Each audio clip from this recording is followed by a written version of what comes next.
विद्यार्थी मित्रांनो, सह्याद्री ट्युटोरियल्स मध्ये तुमचं स्वागत आहे. टार्गेट प्रत्येकाचं असंच असलं पाहिजे, की ड्रीम कॉलेज म्हणलं की व्ही-जे-टी-आय, सी-ओ-ए-पी असे टॉपचं कॉलेज टार्गेट पाहिजे. हां, डोळ्यासमोर तेच कॉलेज ठेवायचे आहेत. टार्गेट 100% यायचं आहे. पण फारच थोडी मुलं ते टार्गेट अचीव्ह करू शकतात. का? काय सिक्रेट आहे त्याच्या पाठीमागचं हे आपल्याला डिस्कस करायचं आहे आणि अतिशय इम्पोर्टंट व्हिडिओ आहे बरं का. चॅनलवर नवीन असाल तर व्हिडिओ आवडला की लाईक करायला विसरू नका आणि त्याचबरोबर सबस्क्राईब नक्की करा. सुरुवात करूया आपण.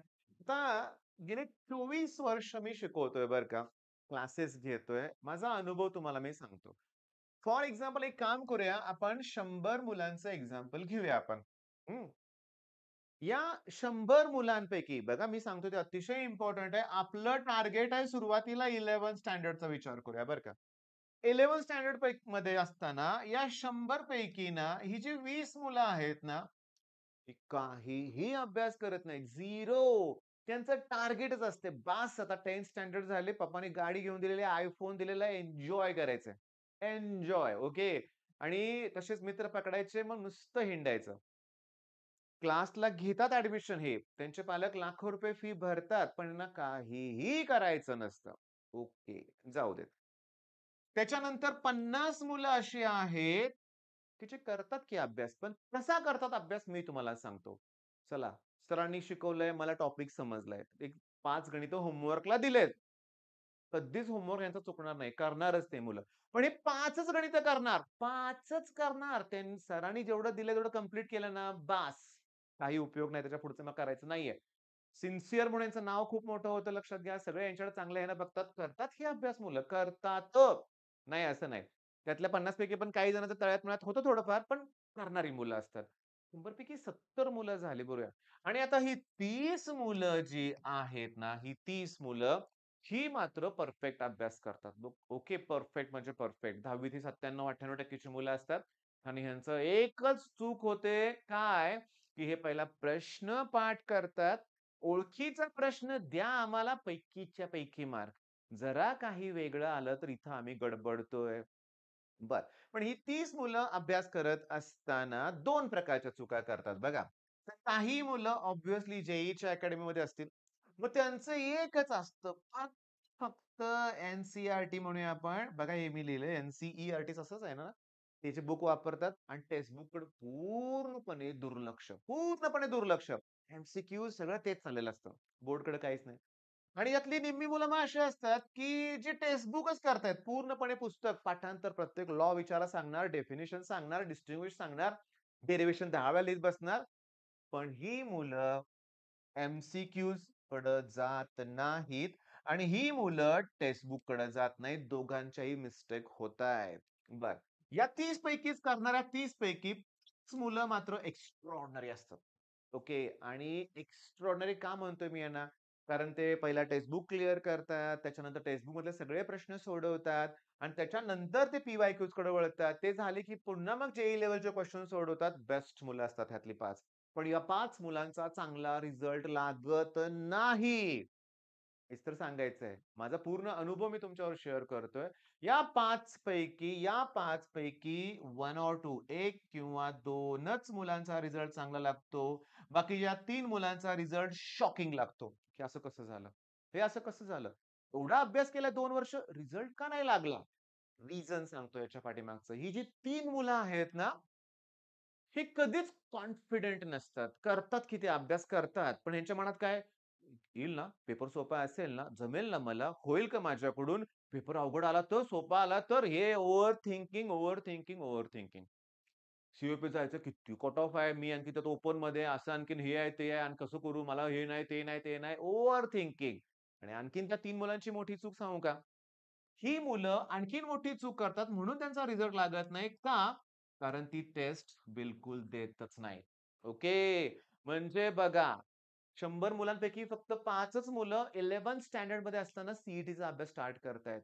बाकीचे अभ्यासच करत नाहीयेत किंवा जे करतायत त्याचा काही फायदा नाहीये. त्याच्या पुढे गेलं पाहिजे ती मुलं करत नाहीत. मग अशा वेळेस तुम्हाला ऑब्व्हियसली माझं मार्गदर्शन उपयोगी ठरणार आहे. हा आमचा नंबर आहे. फार अवघड आहे प्रत्येक कॉल उचलणं, पण काही म्हणूया आपण लकी मुलं म्हणूया आपण ज्यांना मी 10 ते 12 मुलांना मी रिप्लाय देतोय, देत राहणार आहे म्हणूया आपण. WhatsApp मेसेज करा, परफेक्ट मेसेज करा. तुमच्या व्हॉइस मेसेज करून सुद्धा तुमच्या डाउटना मी उत्तरं देईन म्हणूया आपण. ठीक आहे. मग हा माझा नंबर आहे. कायम लक्षात ठेवा. बरं आता ह्यातनं बाहेर कसं पडायचं? काय केलं पाहिजे? मी तुम्हाला सांगतो.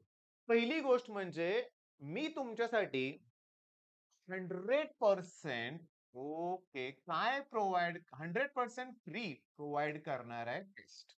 ओके. टेस्ट प्रोव्हाईड करणार आहे. बरं मी अभ्यास करत घेत असताना मी तुम्हाला क्लिअरली सांगतो, मी अशाच मुलांना डोळ्यासमोर ठेवतोय, की ज्यांना करायचंय. बघा, ज्यांना करायचं आहे आणि थोडंसं जड जातंय. मग हळू शिकवलं पाहिजे. मग मी आहे ना. तुम्हाला करायचंय काय मी तुम्हाला सांगतो. प्ले स्टोअरवरून सह्याद्री ट्युटोरियल्स ॲप डाउनलोड केलं नसेल तर पहिला करा. आजपासून अभ्यासाला सुरुवात करायची आहे. आपल्याला हे टार्गेट अचीव्ह करायचंच आहे. मला 100% पाहिजेत. काहीही अशक्य नाहीये. सगळं पॉसिबल आहे. मग ॲप डाउनलोड केल्यानंतर त्या ॲपमध्ये सह्याद्री 2027 ही जी बॅच आहे ना, ती अशा मुलांसाठी आहे, जी 11th स्टँडर्डमध्ये आहेत. जी अशा मुलांसाठी आहे, जी 10th स्टँडर्डमध्ये आहेत. ती बॅच अशा मुलांसाठी आहे, जे 9th मध्ये आहेत. रिझन काय? इगो 9 पासून स्टार्ट होतंय. 9th पासून. 9th मध्येच मूल कन्सेप्ट आहे. 10th मध्येच ग्रॅव्हिटेशन आहे. म्हणजे आठवड्यातून 3 लेक्चर्स मी प्रोव्हाईड करतोय बाळांनो. आणि थांबा, आपल्याला some basic concept of chemistry, some basic concept of chemistry, some basic concept of chemistry म्हणूया आपण. ठीक आहे. हा जो टॉपिक आहे सम बेसिक कन्सेप्ट 11th स्टँडर्डचा, मी जवळ-जवळ सांगतो, की 8 दिवसाचा वेळ तुम्हाला मी अभ्यासाला देणार आहे. ऑलरेडी त्याच्यावर 4 ते 5 व्हिडिओ अपलोडेड आहेत ह्या बॅचमध्ये. तुम्ही त्या बॅचमध्ये जाऊन, कंटेंटमध्ये जाऊन ते शोधा. पहिला ॲप डाउनलोड केलं, की स्टोअर ऑप्शनमध्ये जाऊन ही बॅच मिळेल. बॅचमध्ये गेला, की कंटेंटमध्ये क्लिक केलं, की तुम्हाला केमिस्ट्रीचे 4-5 फ्री व्हिडिओ भेटतील. फ्री. तुम्ही सुरुवात करावयासाठी सुरुवातीला मी महिनाभर फ्री देतोय. भरपूर मुलांनी बॅच पर्चेस केलेली आहे. प्रत्येकानंच केली पाहिजे असं माझं मत आहे. पण पहिला अभ्यास करून, टेस्ट देऊन, तुम्हाला जमतंय का ते बघून. बरं, मग आता थांबा. काय प्रॉब्लेम होतोय? टेस्ट मुलं देत नाहीत. टेस्ट तर मी तुम्हाला फ्री प्रोव्हाईड करणार आहे. 2 वर्ष फ्री प्रोव्हाईड करेन. कधी-कधी टेस्ट अपलोड केल्यावर लॉक राहते. पुन्हा मी अनलॉक करून ठेवतोय. त्याचा मुद्दा नाहीये. म्हणजे तुम्हाला ना, मला त्या 5 मुलांचा पण रिझल्ट चांगला हवाय. सगळ्यांचा रिझल्ट चांगला हवाय. मग आता चुका कळाल्या तुम्हाला. बरं आता होतं का थांबा की अजून. आता 11th स्टँडर्डमध्ये बघितलं 4-5 मुलं सी वगैरे छान करतायत. आता जेव्हा 12th स्टँडर्डमध्ये मुलं जातात ना, तेव्हा होतं काय माहितीये का? तेव्हा एकच गोष्ट होते, की फक्त या गोष्टीला वाढायला सुरुवात होते. टेन्शन, तणाव, डिप्रेशन विचारूच नका. हां आणि ज्यांनी नुसतं एन-सी-आर-टी केलं ना, त्यांना जाणीव होते, की बोर्डचं मी काय करू? मग लास्ट मोमेंटला तो तणाव आणखीन वेगळाच, की बोर्डचं माझं काही झालेलंच नाहीये. भयंकर तणाव. मग तुम्हाला मी सांगतो क्लिअरली, मग अशा वेळेस बोर्डची तयारी प्रॉपर केली पाहिजे.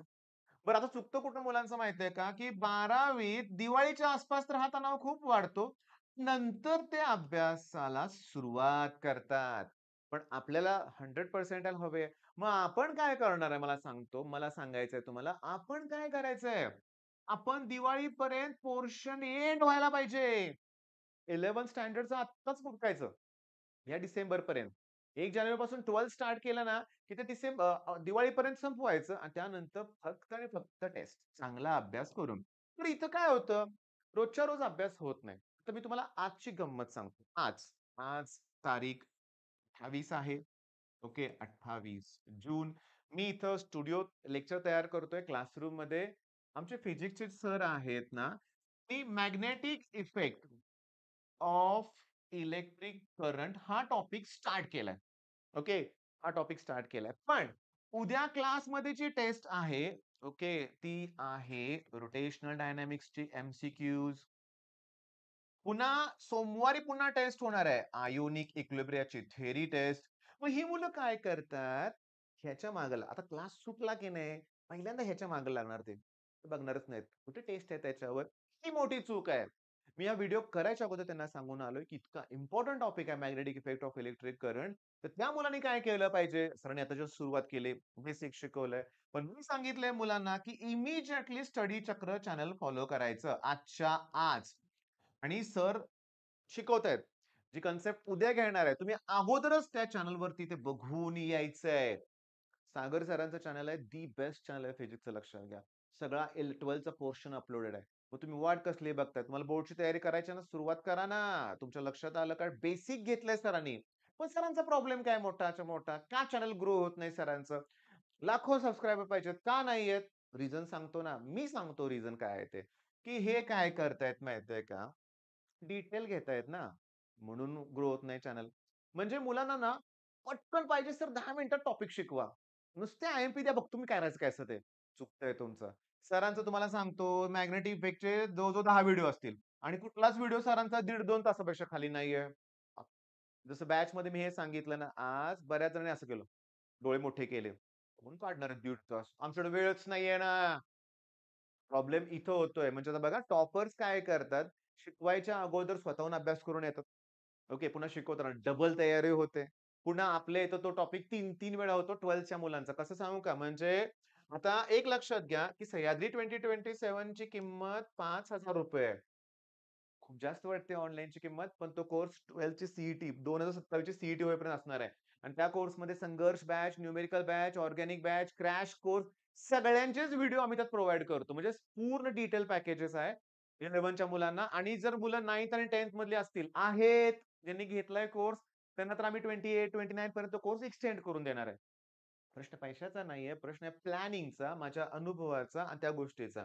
बरं, आता महत्वाचं म्हणजे काय मी तुम्हाला सांगतो, की इथं आता 8 दिवसाचा वेळ दिला तुम्हाला. ही पहिली नेक्स्ट संडेला पहिली टेस्ट होणार आहे. तर माझी इच्छा आहे, तुम्ही द्या. मग त्यासाठी अभ्यास करा. व्हिडिओ लेक्चर्स फ्री आहेत. मी तुम्हाला क्लिअरली सांगतो, आता थांबा. आता चुकतंय कुठं सांगतो. सी तयारी करायची आहे ना, जरा 10वी ची तयारी करूया आपण. तुम्ही तुमचं 10th स्टँडर्डचं सायन्स 1चं पुस्तक काढा. त्यातला 3ऱ्या टॉपिक मधला पेज नंबर 41 काढायचा. पेज नंबर 41 आणि त्या पेज नंबर 41 वरती पहिला जो पॅराग्राफ दिलाय तो मी मन लावून वाचणार आहे. काय दिलंय त्याच्यात? On heating potassium chlorate. आता मॅडम नाहीये वेळ सांगतो नाहीतर केलं असतं मी. 9th स्टँडर्ड मध्ये पोटॅशियम क्लोराइडचा फॉर्म्युला तयार करून दिलाय. त्यांनी क्लोरेट जे आहे त्याच्या खाली -1 लिहिलंय. पोटॅशियमच्या खाली +1 लिहिलंय. मग पोटॅशियम क्लोरेटचा फॉर्म्युला KClO3. मॅडम मुलगा आला 11वीच्या ॲडमिशनला. मी विचारतो पोटॅशियम क्लोराइडचा फॉर्म्युला सांगा. KCl सांगतायत पोटॅशियम क्लोराइड. ते पोटॅशियम क्लोराइड नाहीये, पोटॅशियम क्लोराइड आहे. काय दिलंय इथं? The rate of above reaction neither increases by reducing the particles or is not increase the reaction temperature. पण मला रिएक्शनचा रेट वाढवायचा आहे. पण सगळ्यांनी ह्यांनी काय सांगितलंय, की rapidly in the presence of manganese dioxide MnO2. MnO2 जर यूज केलं, तर रेट ऑफ रिएक्शन इन्क्रीज होतोय. याचा अर्थ MnO2 हा कॅटॅलिस्ट आहे. MnO2 हा कोण आहे? कॅटॅलिस्ट. 10वी झालंय? झाले 10वी ओके. चला नेक्स्ट आपण आता 12th स्टँडर्ड कडे जाऊया. बघा मी तिथं काय सांगितलंय. पहिलंच वाचा बास, दुसरं काय नाही. ट्रान्झिशन आणि इनर ट्रान्झिशन एलिमेंट म्हणजे डी ब्लॉक मधले एलिमेंट मध्ये मॅक्सिमम कॅटलिस्ट असतात. पुस्तकातले 90% कॅटलिस्टची नावं तर एकाच पेजवर दिलेत पुस्तकातल्या ट्रान्झिशन इनर ट्रान्झिशन मध्ये. पहिलं फक्त वाचा. MnO2 acts as a catalyst for the decomposition of KClO3. आणि मग हे तर 10th लाच झालं होतं. पण का नाही आठवत? मी केलाच नाही अभ्यास ना तसा व्यवस्थित. मला रिकॉल होतच नाहीये, हा प्रॉब्लेम आहे. असा प्रश्न 10वी मी पाठच केला नाही ना. केलाच नाही ना पाठ. हे पाठांतर बंद करा. 100% टार्गेट आहे ना, तर हा प्रश्न इथं आला. आणि तुम्हाला सांगतो, हेबर्स प्रोसेसमध्ये मॉलिब्डेनम आणि आयर्न यूज करतात. कोबाल्ट-थोरियम आलाय फिशर प्रोसेसमध्ये वापरतात. निकेल हायड्रोजनेशन हे बी 10वीच्या पुस्तकात तुम्हाला दाखवू शकतो. निकेल हायड्रोजनेशन रिडक्शनमध्ये त्याचा कॅटलिस्ट मी वापरतो. ही जी आहे ना, ही आहे कॉन्टॅक्ट प्रोसेस ज्याचा मग H2SO4 तयार होतं कॉन्टॅक्ट प्रोसेसमध्ये. आता H2SO4 is prepared by contact process. Catalyst कोण वापरतात? Vanadium pentoxide. अरे इथे तर दिलं नाहीये. नेक्स्ट दुसऱ्या टॉपिकमध्ये दिलंय व्हॅनॅडियम पेंटॉक्साइड. आणि सगळ्यात महत्वाचं ते व्हॅनॅडियम पेंटॉक्साइड यूज करताना याचा पण यूज होतोय. प्लॅटिनायझर एस्बेस्टॉस. इथं बघा, हे लक्षात घ्या. FeCr कॅटलिस्ट यूज होतोय. आता हे झाले कॅटॅलिस्ट. मी तुम्हाला सांगतो. आता इथे क्वेश्चन काय दिलाय बघा, नीट शांतपणे बघा. 11th स्टँडर्डचं आहे. What is the mass of the potassium chloride? obtained, produced when 12.25 gram of potassium chlorate undergo decomposition. Plus some basic मध्ये नेक्स्ट जो व्हिडिओ अपलोड होणार आहे सोमवारी, त्यात मी स्टोइकिओमेट्री घेणार आहे. म्हणजे इतकं इम्पॉर्टंट आहे ते, रिएक्शन बेस्ड न्यूमेरिकल असतात. आता सांगतो क्लिअर कट. पोटॅशियम क्लोरेट येतंय आपल्याला KClO3. 10वीतच झालंय. डिकम्पोजिशन करताना MnO2 कॅटलिस्ट वापरतात.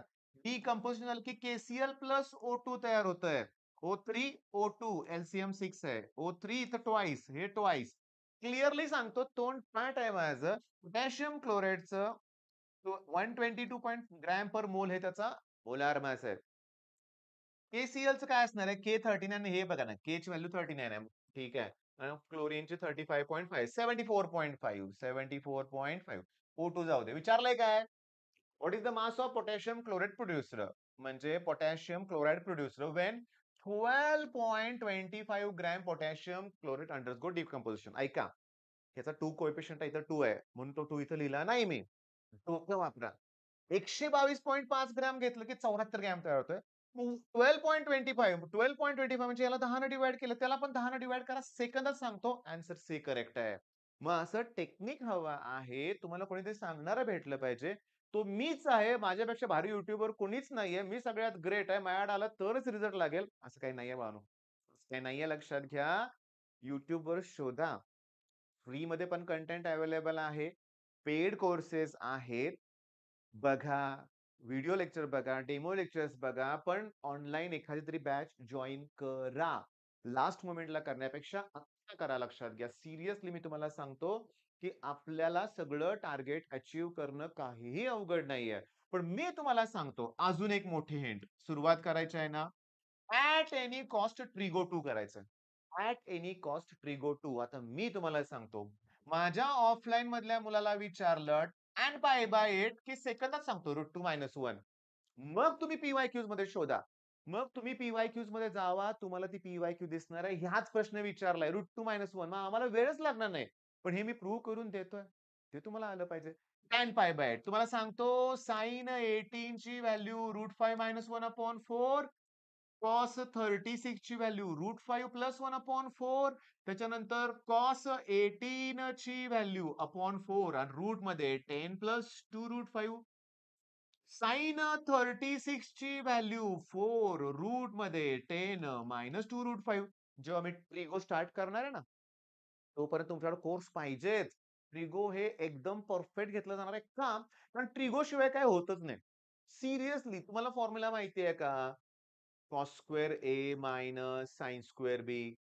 हा कधी केलाच नाही तुम्ही. तो formula cos A plus B into cos A minus बी. मग मी तुम्हाला सांगतो, ठरलेल्या न्यूमेरिकल 4-4 वेळा रिपीट झालंय. मग cos square 12 minus cos square 48 minus sine square 12 केलं. याचा formula cos A plus B, A plus B 60 into cos A minus B, A minus B 36. Cos 60 ची व्हॅल्यू हाफ, कॉस 60 ची व्हॅल्यू हाफ, कॉस 36 ची value √5 + 1/4. आलं का? √5 + 1/8 सेकंदात. मग तुम्हाला शॉर्टकट्स हवे आहेत. प्रॅक्टिस करायची आहे. बॅलन्स स्टडी हवाय. बोर्डची पण तयारी करायची आहे. मग तुम्ही ॲप डाउनलोड करा. एक 100 तरी व्हिडिओ आता फ्री ठेवलेत असं वाटायला लागलं मला. Demo, demo, demo. मग काय करताय? मी तुम्हाला सांगतोय, की माझ्या कोर्समध्ये तुम्हाला यायचं असेल, तर पहिला घरातल्यांना महिनाभर करून दाखवा. काही बॅकलॉग क्रिएट होणार नाही, काही नाही. तुमची मानसिकता असेल. ईझी वर्क 5,000, 4,000, 8,000 तुम्हाला ईझी वाटतंय, सोपं वाटतंय. पण एक-एक रुपया कमवायला कष्ट घ्यावे लागतात, लक्षात घ्या. तुम्हाला तयारी असेल तर कोर्स नक्की घ्या. काही डाउट असेल तर मी स्टार्टला नंबर दिला होता, परत देतोय. या नंबरवर माझ्याशी कॉन्टॅक्ट करा. All the best.